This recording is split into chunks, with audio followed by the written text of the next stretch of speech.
What's up, everybody? This is Mind Your Money with MissBeHelpful, a show that highlights people and stories that will inspire you to get your money right and talk about getting your money right. Okay. Today we have Amanda Holden on the show, who she has an Instagram platform and a blog called Dumpster Doggy, which is so freaking awesome. Amanda, thank you so much for joining me today.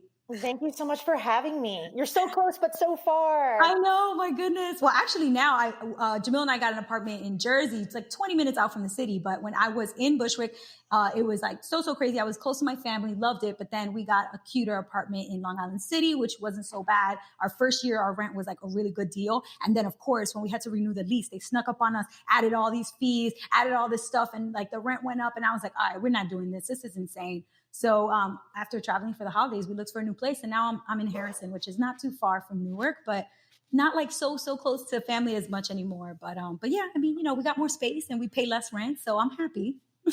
Yeah. Okay, that's interesting. I was wondering why you moved so far away from me.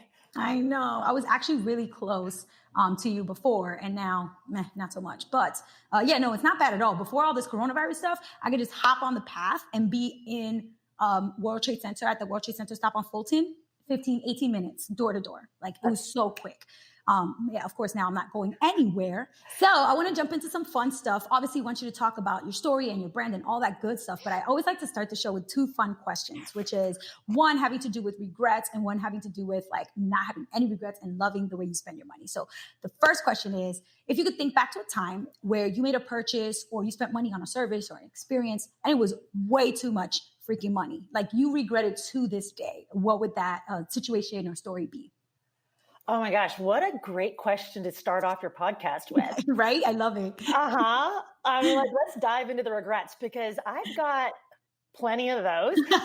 People that are always like, I have no regrets in life. Oh, I'm like, oh, really? I'm like, really? Come on. Yeah, I have at least a couple, just a handful. Yeah. I mean, I would say that I was like one of those, like, it's you know what? I'm not going to say it was embarrassing. It's kind of typical. Like I was one of those 20 somethings who like the second she got her first big girl job and got that first big girl paycheck, went a little bit nutso. And I was like, I was for at least a good 5-6 years, like a pretty big jerk about spending money. And I mean, it's okay. And I've changed a lot since then. And we can talk about that. Yeah. But I was more or less lighting money on fire on a pretty regular basis through the beginning. Well, that was me too. Let me stop. That was definitely me too in my early 20s. I just didn't know any better. We didn't know what else to do with our money. No, we didn't know any better. And also your prerogative at that time is to like make the most of life. And so like, if that's what you were doing, then like, it's all okay. But there's one story, and I would file this in the regret category. It's not necessarily like a huge purchase, but I had these earrings. They're by a designer called Mercedes Lewis. She's a Colombian designer. Definitely check her out. Beautiful stuff. And I had wanted these earrings forever, but they're pretty expensive. Okay. And so think like $300-$400 earrings, which like I would really not ever generally spend that much. Yeah. I found a pair that went on sale. I was like, you know what? I've been saving up for these earrings. I really want them. I'm going to buy them. So I bought them. They were on sale. They were a good deal. And I don't necessarily regret the purchase of the earrings themselves. It's what happened shortly thereafter. I was on a trip to New Orleans with my sister and her friends for her 30th birthday. And it was four very fun-filled nights. On the very first night, I did not make it home with these earrings, and the next morning I was distraught, and things were pretty fuzzy the night before, and. I was turning over all of, the hotel room, her friend's hotel rooms. I got the concierge involved. Like everybody. My earrings. Everybody in this damn hotel right now. Everybody, come on and start to look for my earrings right now.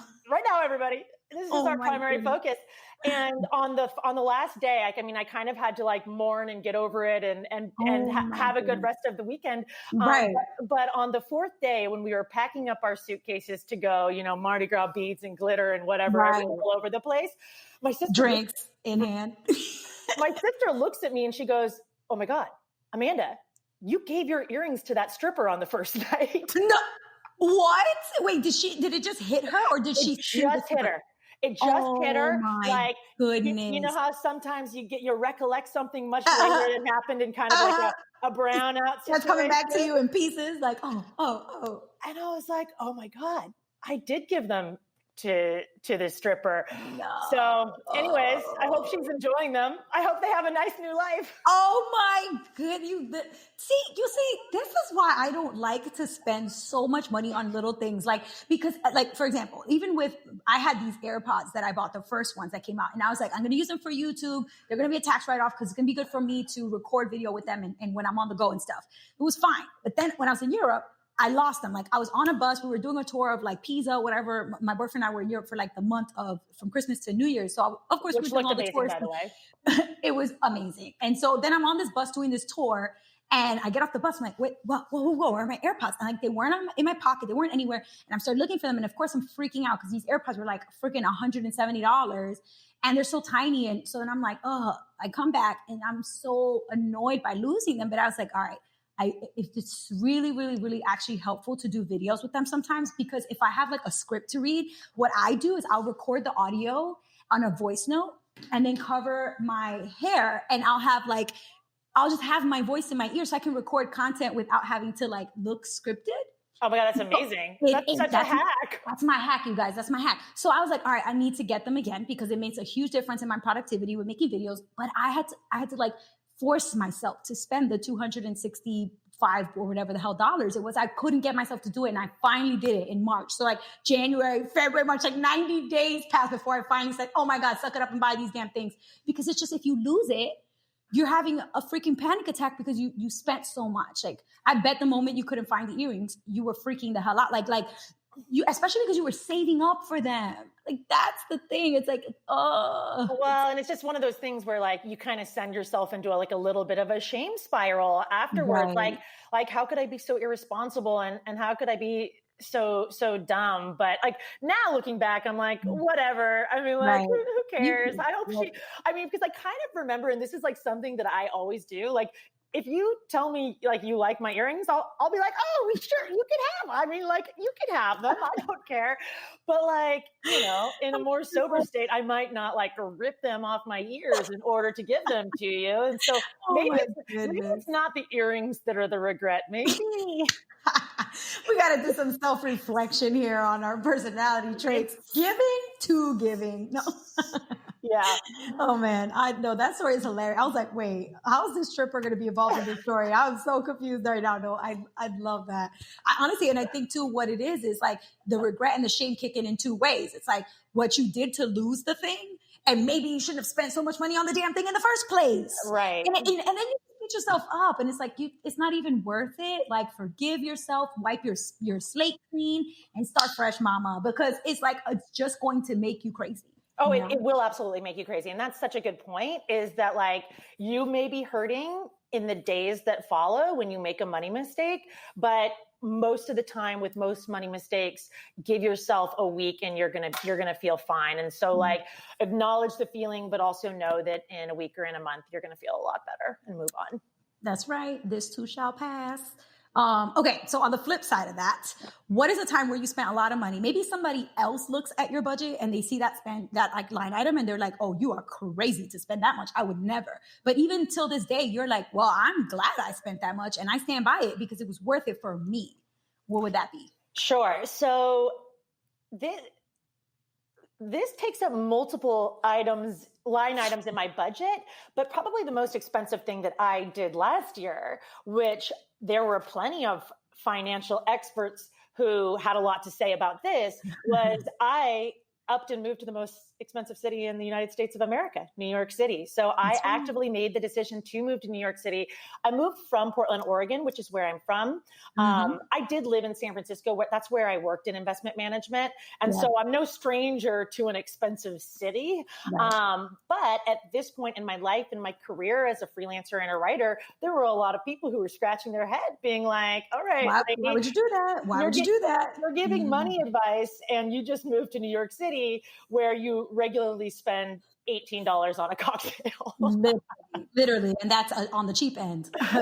Truly. That's the thing about New York City that is the most, like, I feel like I can live pretty frugally Yeah. in most ways, except for the bar scene, man. Oh yeah. No, it's crazy. I was telling you earlier before we press record that I have a wine subscription because it just got to the point where I'm like, all right, I'm going to these restaurants or to these bars and I'm spending literally 4 times what I would spend at home if I just bought the bottle, because per glass or per bottle, they just like, I think it's like a 400% markup per like glass. I mean, if you were to just buy the wine and pour yourself a damn glass of wine at home, you could save so much money. And I slowly got to the point where I'm like, all right, I can't be doing this bar hopping. I can't, because it just takes so much money on drinks when I could just enjoy the wine that I like at home. Yeah. I mean, that's just my thing. That's where I am right now. But yeah, I hear you. It's hard because the drinking, and then it's also the social aspect of it. Like everybody does drinks or happy hour or all this, and you get mixed up in it, and it's hard to be like, I'm not going to spend any money at a bar. Like,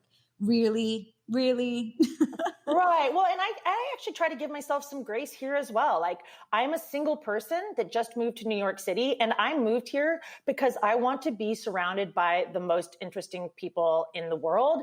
And I'm not going to get that if I stay at home. I also don't really know anybody here. Like, I moved here with very few friends. And so the fact that like going to bars is such a big piece of my budget is really okay with me. It's part of like what I'm trying to do right now. And like, unfortunately, so much of like the sitting down and really getting to know one another and socializing happens in this context of bars. I wish that we as a culture were better about meeting outside of bars and having these, deep, let's get into it, get to know each other types of conversations outside of bars, but that's kind of where it happens. And so like, you know what, like, so what, like that, this is what I'm here for. Well, we're not doing it right now, of course, but this is what I'm here for. And, long story short, I don't regret moving to New York City for even a second. Yay. Well, I love that. And funny enough, fun fact, that Amanda moved to the neighborhood that I was born and raised in. So Bushwick. And I remember when I first found out you were living in Bushwick, I was like, girl, I got a list. I got like 2 pages to send you of places you got to hit up, delicious food to eat, like all the art you can see. I mean, there's so much that's changed in Bushwick, but there's certain staples that are still there that you just cannot miss. And so I remember just being so excited to like tell you all the things. Oh my gosh, so fun. I'm gonna have to revisit that list and buy a few gift cards so we can make sure that those businesses stick around. Yes, that is literally so true. I have to do the same because my family is still there, but I moved obviously to a different apartment with my boyfriend. And I just feel like I haven't been to Bushwick since honestly, like before I left for my trip to Europe, which was in early December. So it's just like, I gotta do that. Thanks for that reminder and that like nudge for me to do the same thing. Yeah, of course. We gotta support local businesses.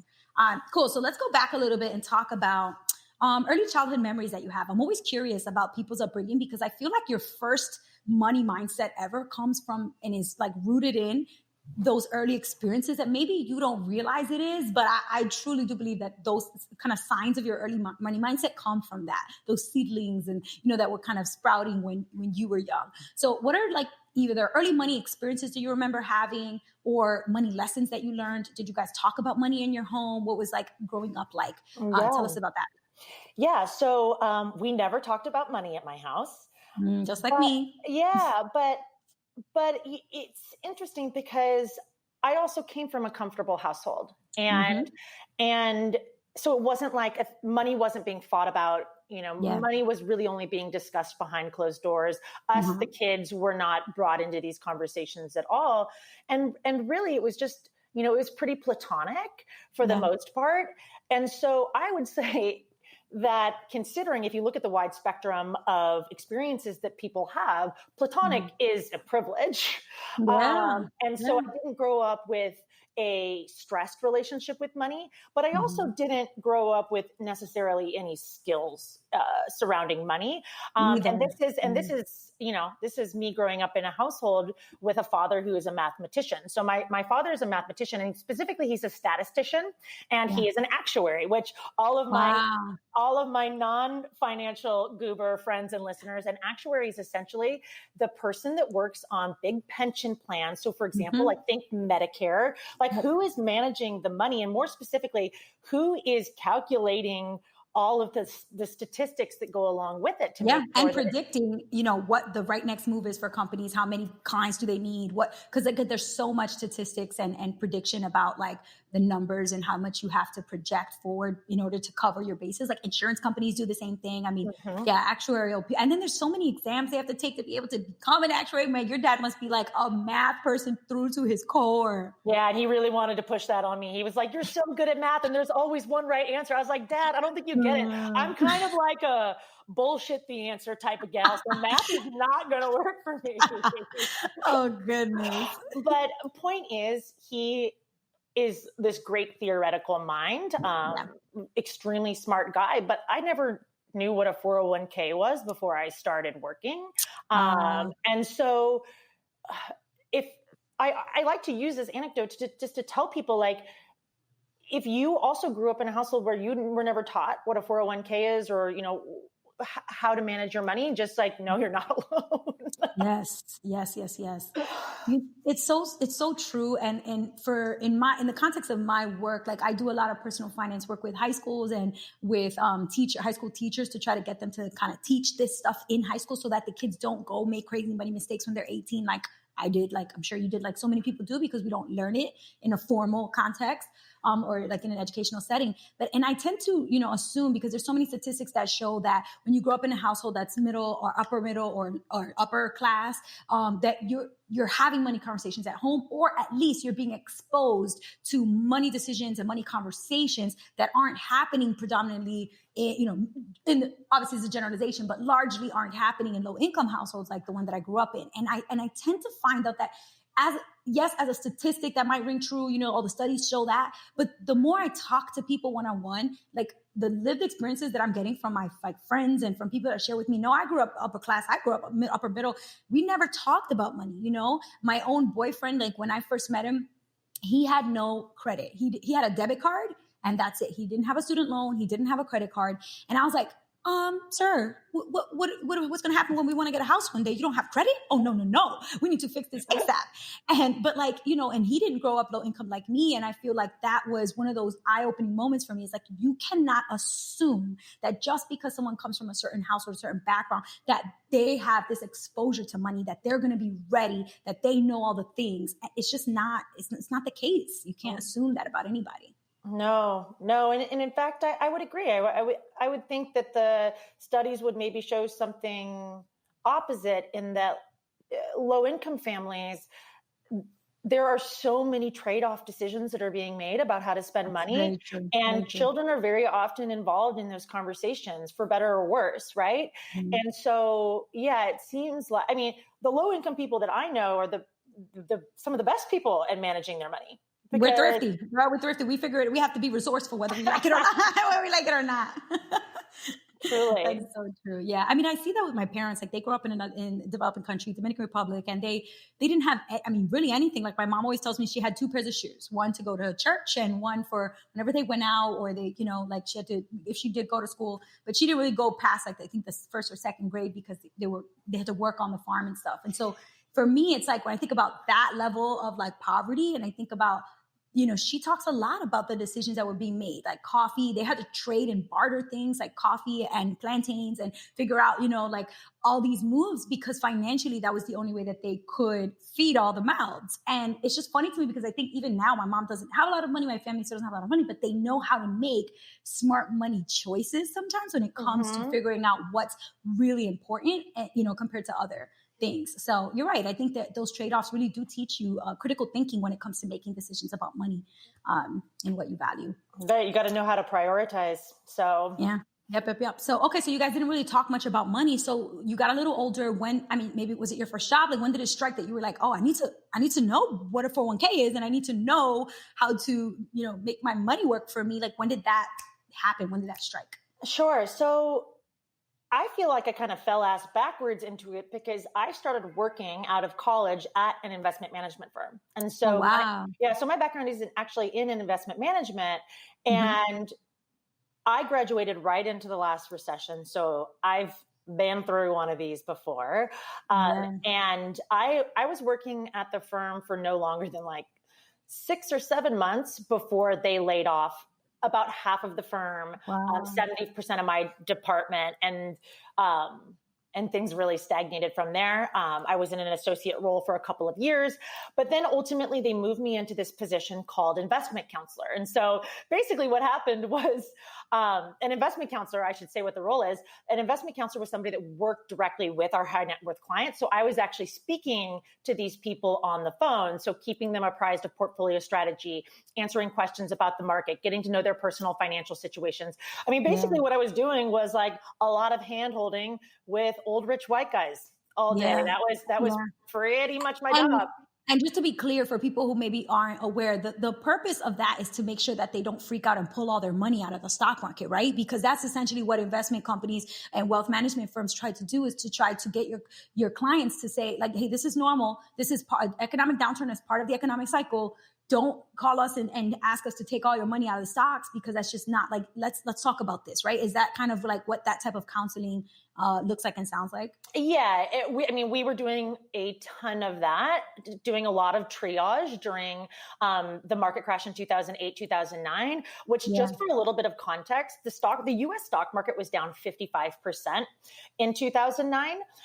We are at about 20% right now. At worst, it was a little bit more than 30% as of the time that we're recording this. Who knows by the time this comes out what will be true? But I mean, it was absolutely one of those scenarios where you hear this during market crashes. It's different this time. This time is different. This is the time that the system collapses. This is the time that stocks go to zero, that stocks lose all value. And we just had to beg people, we had to beg our clients to believe that that wasn't the case. And in fact, every time you have a stock market crash, there is somebody saying it's different this time. It's going to go to zero. The system will never recover. And so hopefully that's just helpful for anybody that's listening to know that we're probably going to get that this time. And so just know that it historically, at least, has always not only recovered, but moved on to much higher heights. But yes, my job was essentially to get people to see straight, which is very difficult to do because to be fair, our brains are hardwired with these fight or flight mechanisms, which were really wonderful in keeping us alive for many, many thousands of years as people when we had to fight mountain lions and protect. And you see a lion, you run. Like that's what that is. Right, exactly. And we are actually like chemically driven and hardwired to take action in the face of danger. And so if you see the value of your nest egg drop, it's literally causing a chemical reaction within your body. It's releasing adrenaline, right? And it's saying, fix it, do something, get out of here. And so our natural inclination is to change it. But the reality is our brains, our cavewoman brains are not really matched up all that well with capital markets. Modern economic markets. Right. Exactly. And so just kind of trying to train them to think about it a little bit differently. That was part of my job. And then also, explaining the mechanics of the portfolio was my job. And so anyway, we really got off track about your question, which was like, when did you start to like actually pay attention to money? And like, I started to pay attention to money because of my job. I'm not sure that I 100% would not be in this position that I am now, where I am now taking the information that I learned at the investment management firm and using it to get to underserved populations like women, people of color, anybody left out of these conversations, because these conversations are so often reserved for people that are already wealthy.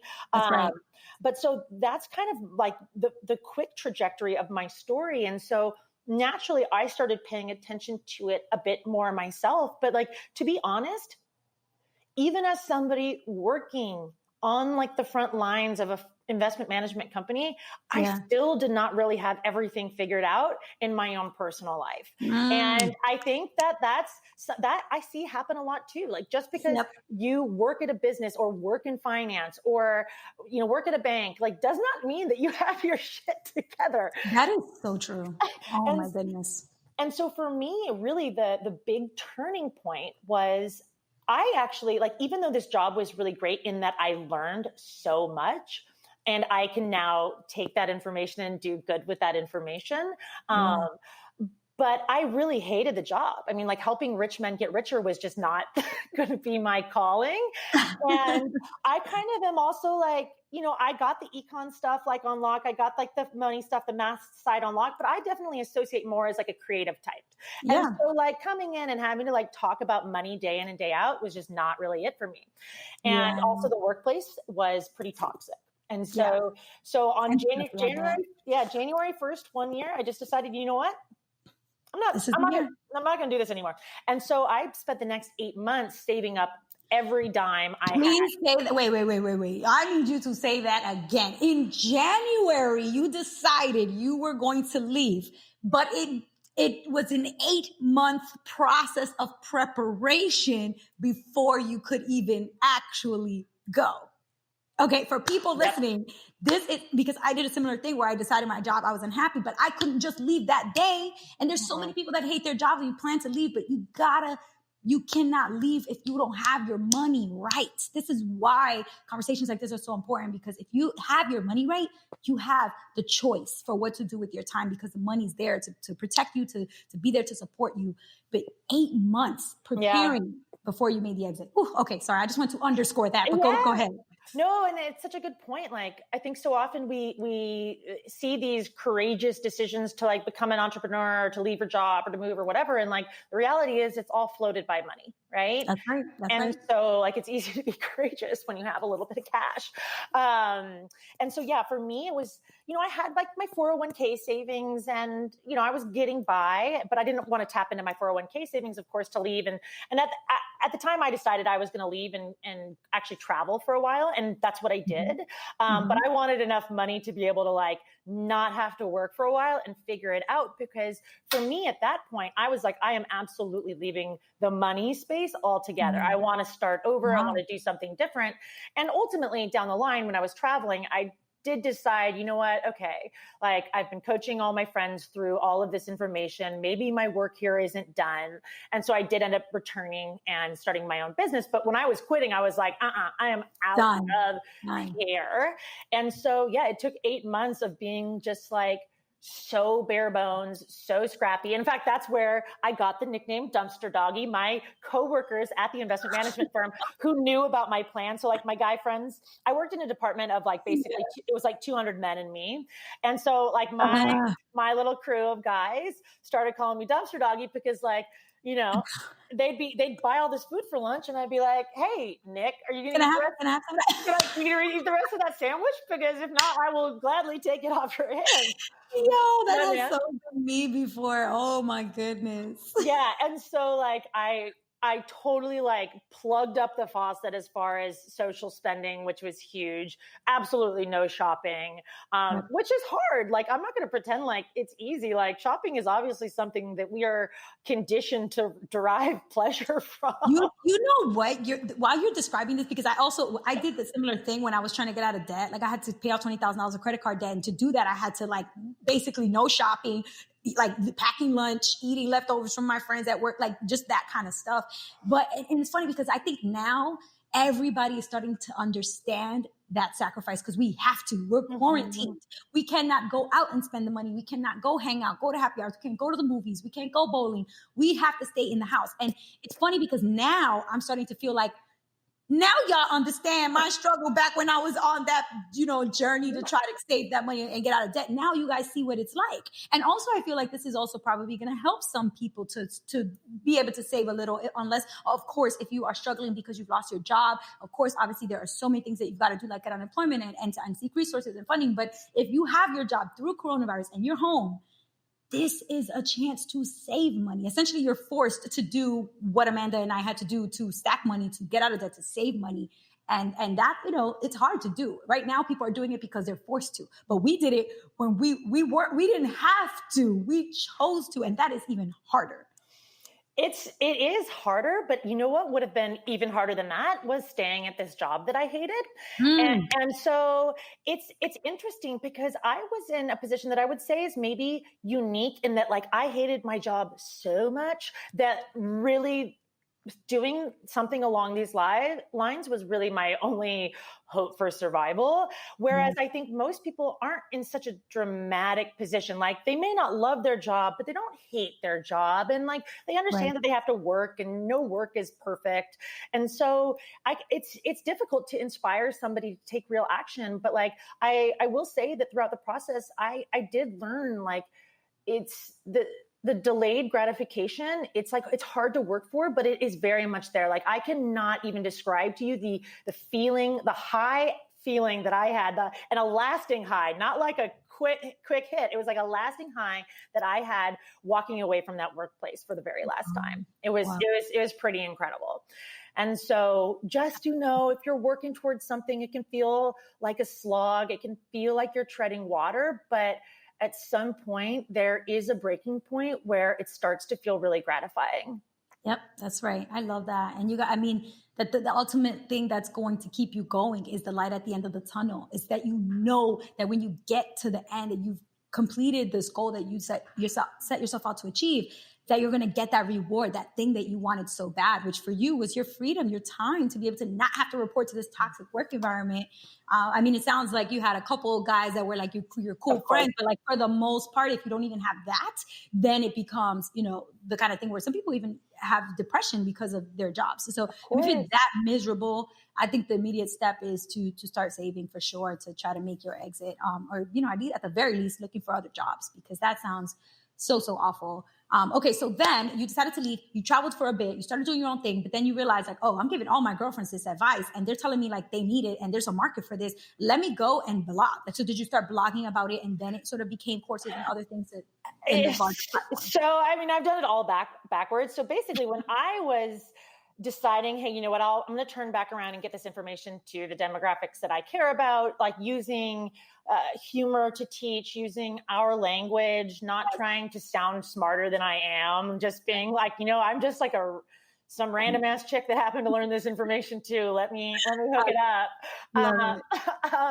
And so I actually started by writing a book, which is unpublished because basically you have to have like 1 million social media followers to get a big book publishing deal. So, yeah, I'll let you know when that happens. But so then and so then I was kind of like, okay, like, I don't know how to get Twitter followers. Like, what do I do here? And I was like, you know what? I think for me, teaching live in like a live workshop format is my bread and butter. I would say that that's where I shine, because then I can turn it into like a little comedy show and like practice my jokes. And so, so I started doing that. And so I have kind of two things going on, and that's my business, which is called Invested Development. So Invested Development started out as live workshops, but then of course I needed to have somewhere to send people. So that's when the Dumpster Dog blog came. And then also the social media, as Yaneli mentioned, it's at dumpster.doggy on Instagram. I do tons of free education there as well. And so, yeah, just trying to get people information in a couple of different ways, because I know that we all learn differently. I just have found particular success in not only live teaching, but also live virtual teaching. So I've been a Zoom master for a few years now. And before Zoom was trending. Before I know how to tell jokes into a completely muted Zoom classroom. Oh my God. No feedback. Seriously, it's so bizarre. It's so bizarre. I know I was telling a friend, I was like, well, I've got practice in real life when nobody laughs at my jokes in real life. So I've been working my whole life for this. But so my course is being converted into videos now, but I just wanted to bring it up just because I think that there is something about live learning that is so particularly useful, because you then set aside a time in your calendar. You have to show up and be present, or you might miss something. And to me, that's just so much more conducive to learning than a video or like a video course, because like, what people do when they buy video courses, they don't do them. Right. And so I'm going to start offering it, but just because like not everybody can be on the same time schedule. And also like, I can't teach everything live. It's really just traveling all the time, especially right now. It's a good time for people to take advantage of the free time at home to do online courses. For sure. And like, of course, it is a wonderful, valuable resource if if you can get yourself to do it. I don't want to like discourage people from buying my very own course. but what we're talking about here is self-promo or self-sabotage. I don't know which one. Oh, I'm such a self-saboteur. It's true. I've been known. But the question was about like, what's the journey been like for you? And like my entrepreneurial journey has been, a roller coaster without a doubt. And so that's kind of what I'm doing. Just always trying to find ways to get this information to people.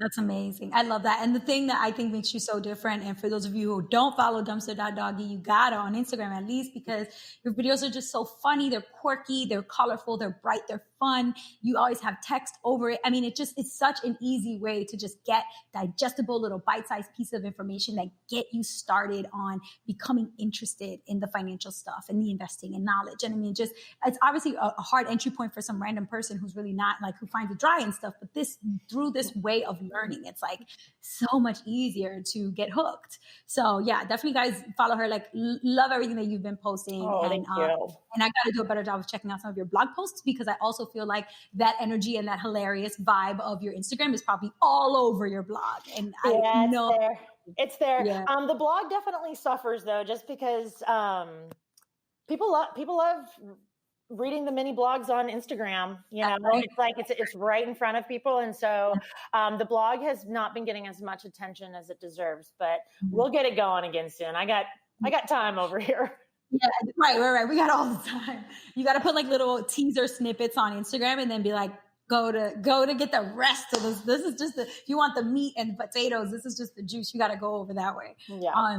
That's awesome. Okay. So then now let's talk a little bit about how you kind of like, you got to this point where you started to put these courses together to do in person. Now you're going to do this online course. And like, how did you decide that it was like seriously going to be this thing that like you could spend all your time doing and you're going to go full entrepreneur? Because there's a thing, there's like obviously you saved the money to do that, and that was the ultimate goal. But there's this other thing happening where it's like, to be an entrepreneur, you got to have a lot of runway and you got to have a lot of connections. And like, so for you, was it ever like scary? Did you ever doubt yourself, or did you know like, nope, this is what I'm going to devote all my time to when I'm done traveling? The money that I saved that I have left from traveling, this is all that I'm going to do. Yeah. So for me, my entrepreneurial journey has not been that cut and dry. And in fact, the first 2.5 years that I did this, I also worked as a bartender. Okay, bam, there you go. See, something else had to have been happening to be able to become that entrepreneur. It's not always so easy where, I saved up for 8 months, I traveled a little bit, and then bam, I became an entrepreneur. That, usually there's more to it. So you were bartending for 2 years while you were building the business. Totally makes sense. Makes sense. Yeah. So bartending for 2.5 years while I was building the business, because I mean, for me, I was kind of slow. Like, I wouldn't say that I have some like, I'm not like a salesperson, I guess. Like, I think that I'm good at some things, but like, there are elements of like being an opportunistic business person that I'm just not super good at, especially because, the reason that I'm doing this work is because I want to democratize this information. And yes, I deserve to get paid as well. But it's been interesting for me to find what that balance is, and like, where can I charge? What do I give away for free? And I wouldn't say that it came easy to me. And so there was a very long runway and a lot of nights spent at the bar pouring drinks while I figured it out. That makes so much sense why you're bar hopping all the time, girl, because you belong back at the bar. You were there all the time. That's your home. That's where you like go right back to being comfortable. Like, hello, you worked at the bar for 2 years. That makes so much sense. Yeah. There's so many good bars in Bushwick. Bushwick is like, obviously every little hole in the wall, you think you don't know what it is. It's probably a bar. It's probably a bar. Yeah. I got a couple local favorite watering holes for sure. Oh man. All right. So what I want to do is I want to pull up a question. I get questions all the time, like email, DMs, and I'm sure you do too. People just like asking. And so I always, I'm like, if I have a question, I'm not always sure. Like, it's always a good idea to kind of throw other people in the mix. So sure. Question came from somebody named Christopher who said, "Hey, MissBeHelpful, I'm wondering what your opinion is on how many ETFs one should have. I have a Roth IRA and I have 4 ETFs. I'm not sure if there's overlap in my investments and if that's something I should be worried about. What do you suggest for me handling the situation?" So that makes sense that he's worried that he has multiple funds. So he kind of has like multiple things that he's investing in, and he's worried that there's like overlap. So like this one fund that he has maybe 5 companies or 10 companies, and then this other fund that he has one of the same companies from the other group of companies he invested in is also in that. So it's sort of he's like double dipping money into them. That is a valid concern. What would you say to people that are worried about that? Sure. Well, I think Chris has the absolute right idea in investigating this. So what's important to understand, so an ETF is an exchange traded fund. So can we just go right into like a little bit of a lesson? Let's do a mini lesson. Okay. What's an ETF? Let's do it. You're right, because I think that answering this question requires really understanding what an ETF is. And so in general, an investment fund, and it comes in 2 forms. There's mutual funds and there's exchange traded funds. So an exchange traded fund, and I should say they trade a little bit differently, but at the end of the day, a fund is a fund is a fund. That's right. A fund is essentially a big old basket of some other investment type. So it could be a big old basket of stocks, or a big old basket of bonds, or a big old basket of real estate holdings. Or a basket mixed, and you have one basket with stocks and bonds in there. Like it's more than one thing that you're putting your money towards. It's a mix of a bunch of them in one basket. Right, exactly. And so this question could never be answered without me knowing what funds you hold and what are the underlying investments. Right. Because, for example, if you hold one fund that is all Brazilian stocks and you hold one fund that is all Chinese stocks, then no, of course, there's not going to be any overlap, right? But if you hold a fund that holds the 500 biggest US companies stocks in America and a total stock market fund, then yeah, you're going to have an incredible amount of overlap. And so whenever you're investigating, like, what funds should I be holding, the first thing you got to do is crack those bad boys open and see what is being held inside. Because more important than the structure of the fund is what is the underlying investment. So I always like to compare funds to suitcases. So like, so the mutual fund, the exchange traded fund, it's just like the hard suitcase that holds everything together. But what is packed inside those suitcases is really what's going to dictate like the flavor of the journey or the investment journey that you're about to have. And so like, imagine 2 different travelers packing 2 different suitcases. So the first traveler, in their backpack, maybe they came with me to, or in their suitcase, they came with me to NOLA. So what did they pack? They packed a sequin bikini, some Mardi Gras beads, like maybe like, you know, a creepy mask or something. So that's— They need a flask. They got to put a flask in there. A flask, whatever it might be, right? And so that's traveler A. That's what they've packed in their suitcase. And then consider somebody like traveler B. Traveler B in their suitcase, like maybe they packed a cable knit sweater, some earplugs, and a nice read that they picked up at the airport. Like, clearly these 2 people are about to have very different journeys, right? Very different vacations. Don't get those 2 suitcases mixed up at the airport. But the idea is like the exchange traded fund is just the hard shell of the suitcase. Like, we got to open it up, understand what's inside, and then we can answer that question. And so now, understanding that, I don't want to like gloss over the answer to that question, because like, what would an expert recommend? Well, I would say that like the most simple and maybe most popular strategy that exists out there for investing experts is to do a really simple, and this is if you're doing like DIY investing, to do a really simple like 2 or 3 fund portfolio where you literally buy one fund or ETF that holds bonds, one that holds US stocks, and one that holds foreign stocks.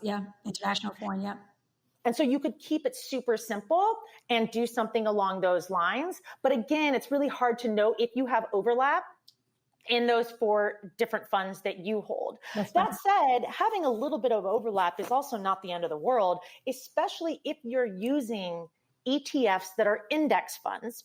And so almost all ETFs take this index form, which an index, so originally, like, we think of index funds as an investment now, which they are, but indices is actually the proper plural way to say it, which I hate. Let's get real academic. Indices. Indices, like, right? Can we petition just to change it to indexes? It makes me feel like a gear anytime I say indices. But so an index was originally created just to measure stock market performance. Yeah. So the S&P 500 is probably like the one that we all look to the most to understand what is happening in the US stock market, because it really just takes the average of what we call it 500 leading companies. It's really the 500 biggest companies in the United States of America, just to have a measuring stick, just to see how it's doing today, tomorrow, this month, and over time. That's right? But so index funds were created to mimic the index. So now you can also just buy an investment that mimics the index. So you can buy an S&P 500 index fund. That's the most literally have the 500 companies that are on the list from that index. So it's essentially like, oh, if I don't know what to invest in, let me find a list or an index that has a bunch of companies chosen for me by some, by the list and the index. And then I won't have to do all this research on my own to figure out which companies I want. I'll just get a fund or a basket of companies that has the companies in there that are on that list. That's literally what it is. And it's in the simplest way possible to explain it. That's what's happening when people go to index funds, because it makes things easier for them so they don't have to choose companies on their own. Yeah, I mean, it's really a genius and easy way to invest. It's also historically been one of the best performing ways to invest. And so that's the great news, is that I think Chris was his name. Chris is already on the right track by keeping a super simple index fund ETF strategy, which each of those investments is inherently diversified, which is so great. Like, you don't have to spend a bunch of time building out your own portfolio of stocks, which is, of course, a lot more work to do that on your own. Yeah. The reason I do bring up that using index funds and specifically when we're talking about overlap is better is because index funds are really super low cost and there's not a lot of turnover within the funds, right? Like, you're investing in these companies for the long term. Of course, they will change a little bit over time, but there's no active manager. So compare that to funds where behind the scenes, behind this veil, there is somebody who you will never talk to in your entire life, who does not know one thing about you or your investing preferences, who's making active decisions about what gets held in the fund. Like, they buy and sell in order to try to do better than the index. That's right. That's the whole point of active management. And so with mutual funds specifically, you can get them in two varieties. You can get them in index form and you can get them in actively managed form. With ETFs, you typically only buy index ETFs, but there are starting to be more actively managed. So you need to know. So actively managed, again, somebody's trading within the fund to try to beat the market, and that service comes at a cost, so it will be more expensive. Yep. But the issue again with overlap is if you buy two different actively managed funds, which I don't think that this is what Chris is doing, and that's why I said but that's why I said, like, if it's index funds, if it's index ETFs, you don't really got to worry about it too much. Right. But if you own two actively managed funds, those managers are not speaking to one another about what their strategy is. So you might have one manager who is selling McDonald's stock. You might have one manager that is buying McDonald's stock. And so it just comes at a net cost to you. That's right. And so these people might be working against one another. And so that would be my main concern with overlap, is using actively managed funds. I'm just not a big fan of actively managed funds. Period. Anyway. No. Same. And people know, people watching my YouTube videos, those of you listening that have or watching that have watched some of my videos about investing, you know I'm just like Amanda. I'm not a fan of actively managed funds because for average everyday people like you and me, it is probably too expensive, probably not as accessible. And so for people who have tons of money, have tons of wealth, sure, go talk to an active manager. That is certainly, more for you. But average everyday people, we need to be focused on saving money and building up as much wealth as we can, so that when we're ready to just retire, just like our parents or grandparents or whatever aunts and uncles are doing, that we will be set up for a little bit more success because we've built up a little pile of money that's gonna be there waiting for us to be able to use it to live. And that, for me, that's long-term investing, having a solid strategy and just checking up on it every, once in a while, maybe once a year or every 2 years. But other than that, you're not really doing much. You're not really touching it much. So having an active manager, they're doing all this stuff in the account, buying and selling. Why? You should just leave it there and just let it grow for a very long time. At least that's, my personal opinion about how I invest. And obviously Amanda agrees, but I think a lot of average everyday Americans think that they have to pay managers to get the best investments. And, I don't know. I tend to disagree. Yeah. And I would say even for wealthy people, I mean, if you are going to hire somebody to actively manage your investments, whether it's built into the fund or you go to a person who is going to be like a wealth or investment manager for you, you better understand why it is that you are paying them the fee that you are about to pay them. Because just like returns compound over time, fees compound over time, and it can add up to a lot of money, especially if you have a lot of money invested. And in fact, I would say that most investing experts, even most of those people that would be happy to charge you a percent to actively manage your portfolio, I guarantee you that they invest in index funds themselves. I bet you they do. I guarantee it. And this is a nice a story that I like to tell people. So like even LeBron James, when LeBron James got his very first signing bonus, a lot of money, first time, but also like a really smart guy and wanted to know how to invest it and secure his future. And so he went to Warren Buffett, who is probably like he's like our living investing legend, OG, whatever. And so he's like, hey, like, Warren, what do I do with all this money? And Warren Buffett literally told him, you should put it all into an S&P 500 index fund. That's right. That's right. And you guys who don't know, I have a video about this exact conversation between LeBron. Yeah. Like LeBron James literally reached out to him and said, what should I do? And then there's a whole news segment about Warren Buffett's response to LeBron. And he's like, a person like LeBron with all this money, he should do this and this and that. And then the way he explains it, it's literally like what Amanda was saying before, where like nobody knows what the heck you're saying, Warren, because you talk like you're so smart. I mean, obviously you are super smart about investing, but the average everyday person doesn't know that terminology and lingo. So my YouTube video, I literally broke apart everything that he said and broke it down. What does that mean? What Warren said? We don't know what those words mean. Let's break it down. He's like, oh, you got to have a lot of cash reserve. What the heck does that mean? That means a savings account with a lot of money in it, but he doesn't say it that way. So we get confused, right? So that's why it's important to break these things down. But I love that you brought up that story, because that is literally what we need to do as people who we have access to money through our paychecks or whatever, through birthday money or through an internship, whatever source of money you're gonna have coming in. You get that money, and just like LeBron, you have to ask, what am I supposed to do with it? Because if you don't know, like LeBron wasn't sure, don't be afraid to ask. And that's what I think is like the big takeaway from that story, is that even LeBron, people think of him as like, oh wow, he's a G, he's got all this money. He did not, he came in with his tail tucked between his legs and said, Warren, I need you to help me make a decision about what to do with this money. You're smart, you made a lot of wealth. I want to know what you're doing and what you recommend. You know what I mean? So that's what we got to do. We got to ask for help. We got to ask for help. And please link to that video in the show notes. I will do that. I'll do all of that. All right. So I like to wrap up the show. First of all, this was such a fun conversation. I freaking love talking to you, Amanda. Like, I wish I had 4 hours of free time to just go into all the stories about strippers and all the mistakes about investments and all the things.